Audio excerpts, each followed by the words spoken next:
you very much, Anna. Lovely to be here. Thank you very much for having me.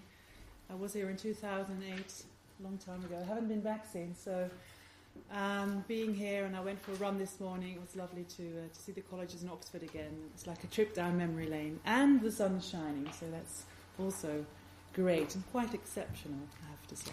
That's not memory lane. Indeed. So what I want to do today is talk about clashes in international criminal law.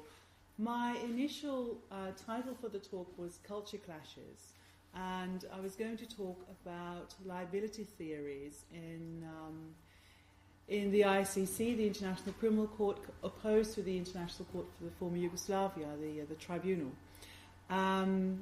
A more doctrinal topic, and I chose to do a different topic because I believe this is more topical, because there's a big debate at the moment about recent case law at the tribunal for the former Yugoslavia, which has led to what we call self-fragmentation, in the sense that we have now different trial chambers disagreeing on the law.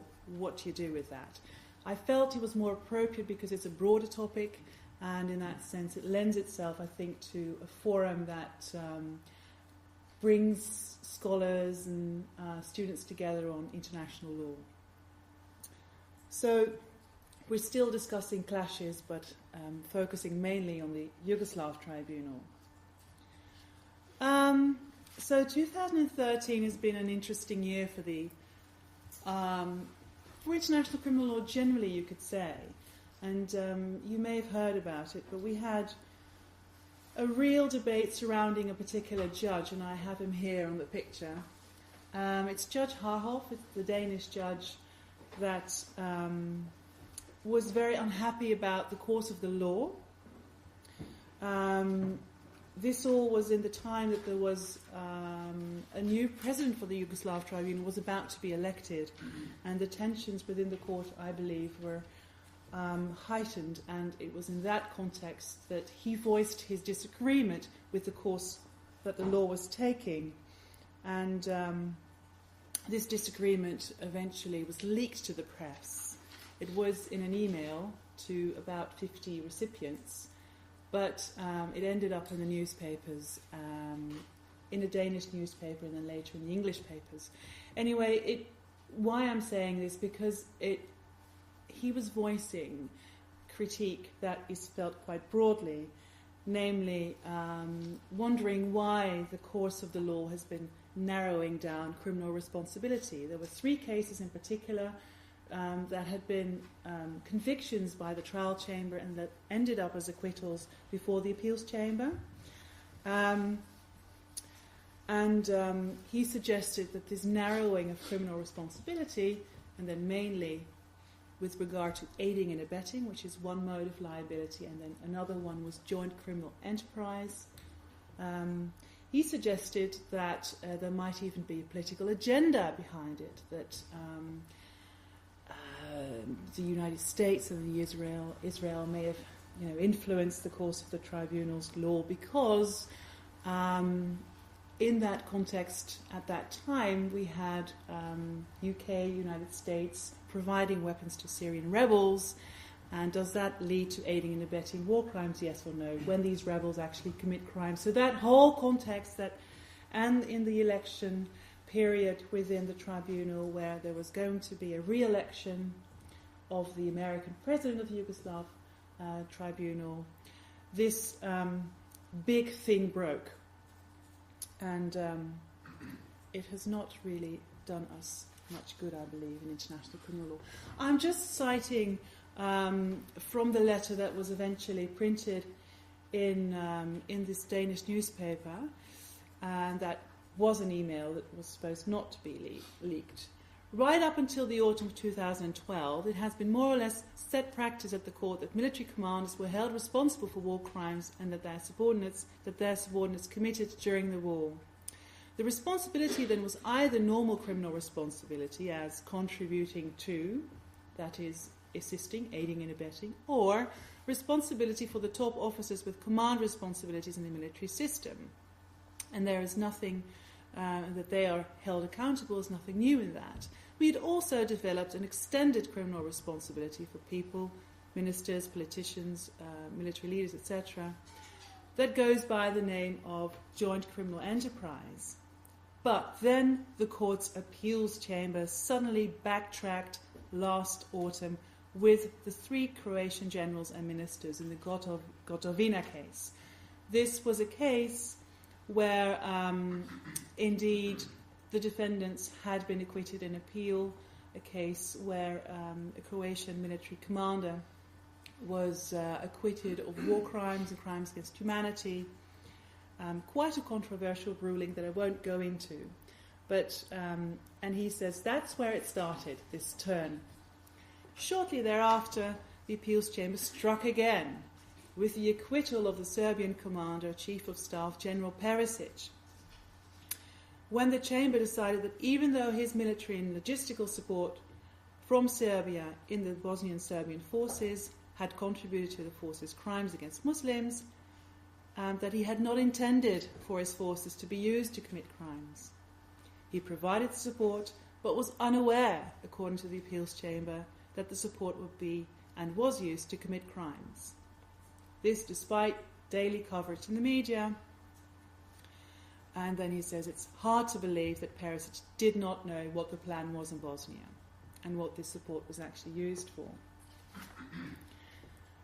And now, this is the third judgment, follows the judgment last week. This was in June, that judgment, that acquitted the head of the Serbian Secret Service, General Stanisic, and his henchman, Simatovic, for their assistance in the Bosnian Serb forces' crimes in Bosnia against Muslims and Croatians.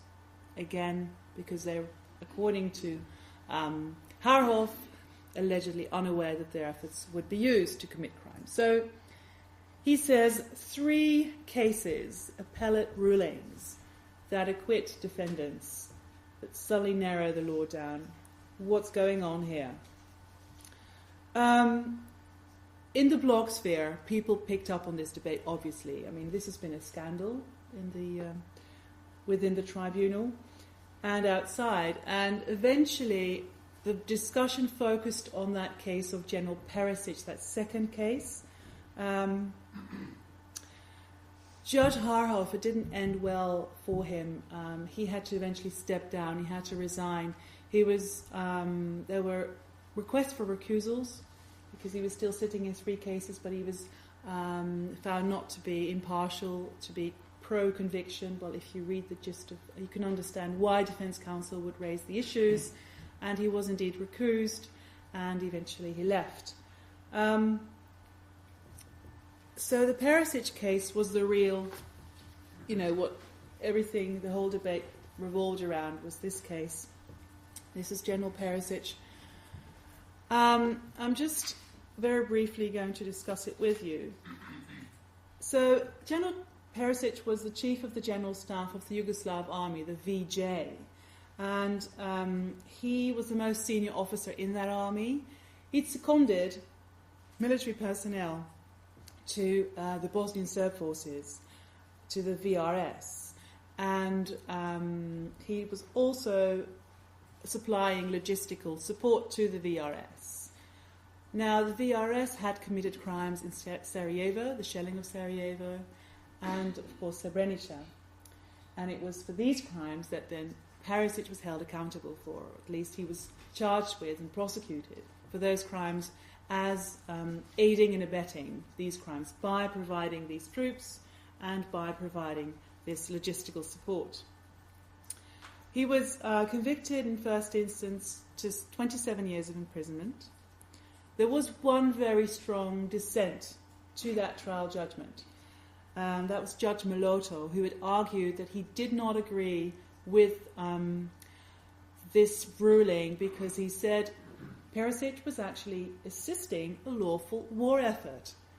And what the Serbs were doing was essentially, it was not just committing crimes, they were also, gaining territory. That in itself is not a crime. He was assisting that, and we can't distill from that. There is no evidence to prove that he actually assisted these crimes. the majority ignored it. I mean, the majority didn't agree. But that came back, that dissent actually became sort of the majority opinion in the appeals chamber. So here, just an excerpt from the judgment. The appeals chamber observes that in most cases the provision of general assistance, which could be used for both lawful and unlawful activities, so waging war and within that crimes can happen, will not be sufficient alone to prove that this aid was specifically directed to crimes of principal perpetrators. In such circumstances, in order to enter a conviction for aiding and abetting, evidence establishing a direct link between the aid provided by the accused individual and the relevant crimes committed by principal perpetrators is necessary. So what they said is, well, we need proof of specific direction that the assistance that Perisic actually had given was specifically directed towards the commission of crimes. And they took that from the Tadic judgment, one of the first judgments, as you know, at the tribunal. And they say, look, there is this requirement already in Tadic that we have to apply here. The aider and abettor carries out acts specifically directed to assist, encourage, or lend moral support. Now, ever since Tadic, this element of specifically directed had just been repeated in judgments, had just been enumerated amongst elements of aiding and abetting, hadn't actually really been applied in the sense that it made a difference between an acquittal or a conviction. And in fact, it was only later in the case law that defence counsel started to raise this as saying, wait a minute, my client's assistance was not specifically directed to crimes. It was only then that it became an issue. And in fact, there is one case, or I think two cases, where the appeals chamber had to rule on that, and where they said, well, this requirement is not part of the law of aiding and abetting. And it's just been, boilerplate repetition, and it's not really an element. And so the appeals chamber in the Perisic case had to deal with these precedents that were saying it's not really an element of. And they sort of did that by saying, well, these two rulings, if you really look at them, there's no real support. They just say, well, it's not an element, but they don't go back to Tadic and they don't argue elaborately, or they don't expand in saying, well, this is not part of it. It's there, it's Tadic. It's our first judgment. We have to apply it. And it was implicit in most rulings, but now it's explicit and we have to apply. So, zooming in on the assistance, as I said, secondment of personnel is one of them, and the other one is the actual assistance in the sense of military equipment, training, logistical support. If you look at that, and then what the appeals chamber says, it is indeed, well, the assistance, no evidence pointing towards this secondment of personnel being tailored to facilitate crimes. And the secondment was not there to assist in the commission of crimes. Perisic had created a certain unit within his, he brought together all his VJ soldiers in one particular unit that was then seconded to the Bosnian Serb forces, but that was to give them the benefits that they would normally have under the Yugoslav army system, and it wasn't to in any way to contribute towards the commission of crimes. That's basically what the appeals chamber is saying here. And with regard to the logistic operations that he was assisting in and the military materials, it couldn't be established by the appeals chamber that the shells found in at the crime sites that they had come from VJ soldiers. So there was no evidence to actually show that there was that support. There was a causal link, if you like, between the assistance and the crimes.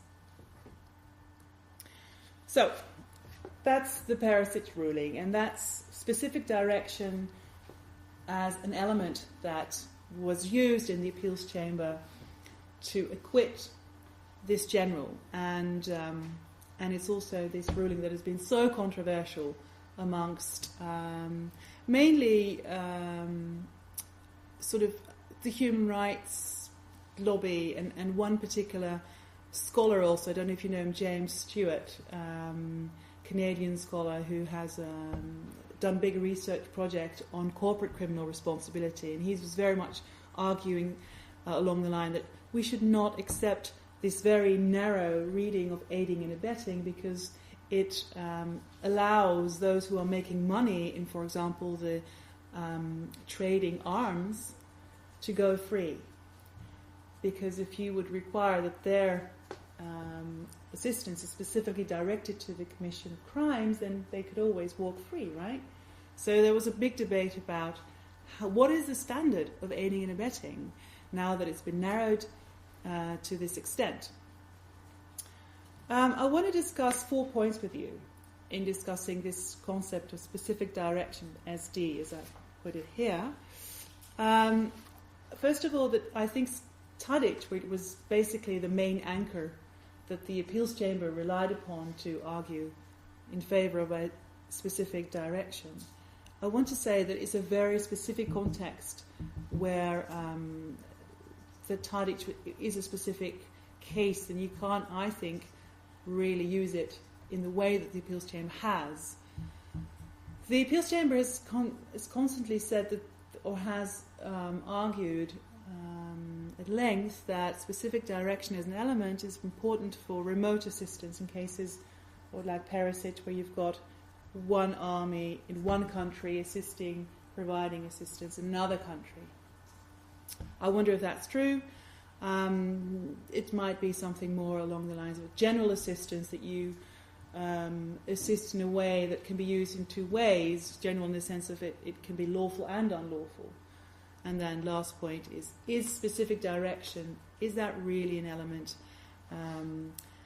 that is separate from, for example, the mens rea, the intent requirement of criminal responsibility for aiding and abetting. So just going back to the Tadic case, if we go to the paragraph that the appeals chamber in Perisic relies upon, it's this one. The judges in Tadic said that aiding and abetting requires acts to be specifically directed to assist, etc., and the support should have substantial effect. And then they contrast it to another type of liability, which is pursuing a common purpose, participating in a joint criminal enterprise. They contrast it because the actus reus, the objective element of the crime, if you like, it's sufficient to just direct it in some way rather than specifically. So what you see here is that aiding and abetting and this element of specific direction is contrasted to another type of liability, which is much broader. In some way you are providing support. And with regard to the mens rea, Tadic is again contrasting with aiding and abetting. There must be knowledge of the specific crime. With the common purpose, more is required. Let me see. Yeah, there's more required in the sense you need to share a common purpose, a common crime, a common plan. So I think Tadic and the reliance upon Tadic was exaggerated, and I think others agree with that, not with me, but it's widely held by now that Tadic actually is situation specific. It really was there to contrast aiding and abetting from joint criminal enterprise, common purpose liability. It's also, that becomes clearer when you look at the law before Tadic, where aiding and abetting was actually here. We have the Forangia case, it says assistance that in some way has a substantial effect. So there's no repetition of a specific, or there's no indication of specific direction. And with regard to the mens rea, over time, that has broadened. The mens rea, the mental element of aiding and abetting, has broadened. You don't need to know the precise crime. It is sufficient that you know of the elements of the crimes, and if then one of these crimes is committed, you can be held accountable as an aider and abetter. It's even been more broadened to the knowledge of, say, a system of violence or a specific unlawful policy. So over time, aiding and abetting and the mens rea has been broadened, and specific direction is suddenly, using that as a term to narrow aiding and abetting is quite sudden, bearing in mind this development. Okay, so remote assistance. The appeals chamber says, yes, in situations of remote assistance, you need to have this specific direction. If you look generally in criminal law systems, there are different ways of making sure that remote assistance is not, or to prevent it from being over-inclusive, aiding and abetting, in cases of remote assistance. And you can do that by insisting on a strict causal link, or on a strict intent element, mens rea. And then I just put the ICY route here in that specific direction. Now I'm thinking of, in a case in my own jurisdiction, the Frans van Andelaert case. Maybe you've heard of it. Also a case of remote assistance. And so he was a commercial guy. He was trading with Saddam Hussein's regime. And he was trading in chemicals. He was sending large proportions of TDG, a certain chemical substance that can be used for producing mustard gas. He was selling that to Iraq in the 1990s, and it was eventually established that, because he was then prosecuted first by the United States, they'd compiled a file against him that was given to the Dutch prosecutor, who then went after him. And it was established that the TDG that he had provided, that had been used in the chemical weapons that Saddam used in Halabja. As you know, terrible crimes against humanity, and one could even say genocide was committed there. He, Frans van Andelaert, argued, no, I was providing these chemicals for the textile industry. And so the prosecutor established then, dealing with this argument, that there was absolutely no textile industry in Iraq at the time. And so to make sure that there could only be one use for these chemicals, and that was for producing mustard gas. So this is a case, being a case of remote assistance, it doesn't require a specific direction, okay? You don't need to prove that. You can just suffice with showing that these chemicals were going to be used. So through causation, which is an actus reus element, causation, you can do that. And he also had the intent to, or at least under Dutch law, there's a recklessness was sufficient. So the fact that he was aware that Saddam Hussein wanted to use these weapons against civilians and kill them, that was sufficient. And then you still continue to sell to him, that was sufficient. So because of the fact that this was not neutral activity that could be used also for unlawful purposes, we didn't need to use anything like specific direction. So it's not necessarily in remote assistance cases. General assistance, it's in these cases where you want to limit liability, where you want to make sure that there's a direct link between the assistance and the crime, and if you can't do it through causation, maybe a specific direction. So I illustrate that by another case that's at the ICTY. It's the Stanisic and Simatovic case. That's that third case in a row that was also mentioned by Judge Harhoff. That was a case of two Serb intelligence officers who had been training and involved in the formation of military units in Serbia, and these units had committed crimes. Now, again, this was lawful, one could say lawful activity leading to crimes. And eventually here also the trial chamber said we need to prove that this support was specifically directed to the commission of crimes.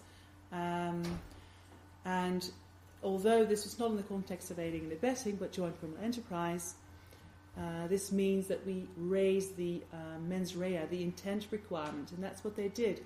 So the trial chamber said we we cannot convict these guys with evidence that shows that they must have known that these troops were going to commit crimes. We need more. We need to show that they shared the intent of those committing crimes, that he shared the intent of the Serb forces committing crimes.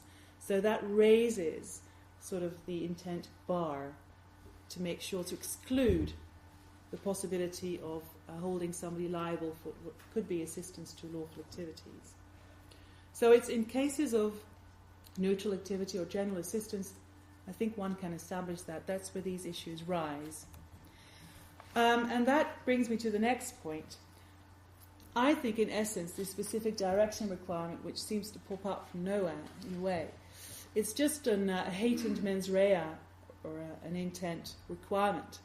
And this is also what Judges Meron and Aegis, who wrote separate opinions to the Perisic judgment, actually wrote. We note that the mens rea standard for aiding and abetting, knowledge that aid provided assists in the commission of the relevant crime, and awareness of the essential elements of the crime, would not preclude consideration of issues relevant to specific direction. Indeed, in our view, whether an individual specifically aimed to assist relevant crimes logically fits within our current mens rea requirements. So they actually say, well, yes, we agree, specific direction should be, or in a way they say, we agree with the acquittal, but we could also live with the fact that it's rather mens rea than this specific direction, which was considered to be part of actus reus. So going back then to this, I think we can just delete the lower part of the slide and just say, well, in cases of remote assistance, general assistance, you can do with the two, just with the mens rea and the causation, which is actus reus. That's what you just have to look at, and that suffices. And in cases of neutral assistance, you have to be stricter on the mens rea. For example, this is just common criminal law, where if I go to the bank because I want to launder money and I'm giving a substantial amount of money to the bank employee, she is only an assistant or an aider or abettor in money laundering when she knows why I'm giving her the money and she agrees with the purpose behind it. If she's just doing her job, she cannot be implicit or part of this criminal activity. So in that sense, what's happening at the tribunal in case law is it's nothing new. So why then do they do it? I mean, that's what I've been wondering. And we had a workshop yesterday, and I can't talk about it. I know this is recorded because it was Chatham House Rules yesterday. It was with prosecutor and people from the tribunal, from the Yugoslav tribunal. But I got away with the impression very much that they were looking for something to narrow aiding and abetting liability, and they didn't really want to go back on certain other findings with regard to the mens rea, because they'd broadened, as I just showed to you. It's been broadened over time. The best thing to me would have been just to go back to that, to go back to the Tadic knowledge of the specific crime. That would have, really made life easier for the tribunal, I think, at the end of the day. So it's mens rea, I think. Also, when you look at how they applied specific direction, I mean, in Perisic, they talk about assistance that is, it was not tailored to facilitate the commission of crimes. I don't know about you, but I think if you tailor assistance, that tailoring assistance, there's a purpose behind it. So there is, in itself, there's mens rea is implicit in the word tailoring, I think. So it's, to me, all a veiled purpose test. As I just said, in comparative criminal law, it's a neutral activity. That's when you insist on a strict mens rea. So it would fit with that. And that's also what happened in this case of Stanisic and Samatovic. They raised the intent bar, the subjective bar for joint criminal enterprise. Now, specific direction has not been very successful outside the ICTY. In the Taylor case, because that was the thing, when Perisic came out, first thing, that was also in the blog sphere, people arguing, okay, what's going to happen with Charles Taylor? Because he was also charged with aiding and abetting similar type of assistance, logistical support to rebels. It was raised by the defence, but the appeals chamber wouldn't have it. They said, it doesn't actually come across as something that's persuasive because it's not rooted in customary international law, and they go through all the post-Second World War case law on aiding and abetting, and they say, well, there's no rule actually that says that we should apply specific direction, that is an element of aiding and abetting. They say, that the ICTY is only referring to its own case law or ICTR case law, and that's not sufficient. So they reject it. I mean, some have been very critical of this analysis of customary international law. Maybe we can talk about it in the discussion. I'm not too critical. I just think in general, there is actually no real one rule that you can distill from all this case law, not even if you take a comparative approach to criminal law systems. There really are two approaches. One that really requires purpose for aiding and abetting liability, that you share the purpose for committing crimes, and others that are much have a lower level of intent, that it suffices to know of a purpose or to know of underlying crimes and then still proceed with assistance. So, yes, with Perisic, the ICTY was steering a more rigid course in aiding and abetting liability. One could also then nuance it and say, well, it's really only with regard to these general assistance cases. And I think in general it's very unnecessary. As I've just said, you could just do with a stricter interpretation of a test that you already had in your case law. Go back to Tadic and require knowledge of specific crimes. And then, 3 weeks ago, suddenly the course changed again. So that's why I want to discuss this with you today, because it's really up in the air right now. So having had all this debate about Perisic, now we have an appeals chamber that's rejecting Perisic. And it's even more interesting because two of the judges who are now in the majority were then critical of this specific direction and Perisic. So I don't think this has made the atmosphere at the ICTY any better. But it also has made the law very insecure. So in the Sarnovic et al. Case, it's a 4 or even 6 defendant case maybe, I'm not sure. They dismissed the Perisic appeals chamber ruling on aiding and abetting. It's with regard to one particular defendant. And it's interesting because if you look at it, the case does not really, it's an obiter ruling. It's not really applicable. They don't apply to the facts. They don't need to. But they really want to make sure that specific direction, that the law should be reversed on that. And they again come up with an analysis of customary international law on aiding and abetting, and admittedly they do a better job than some of the other courts have done on aiding and abetting. But it's really left the court and the law unsettled, because if you recall what I just said earlier about the appeals chamber in Perisic trying to dismiss these two precedents that had said, well, specific direction is not an element, that they were nuancing that law. And now this appeals chamber says, no, let's reinstate what these two prior rulings actually did say, and let's then say that is the correct standard. It just leaves it all in a bit of a mess. So the appeals chamber says the 4 reasons for saying that we don't adopt specific direction is inconsistent with these earlier rulings. There's no customary international law support, and they also refer to Charles Taylor in the appeals judgment. As I said, it's an obiter ruling, so I think this for me makes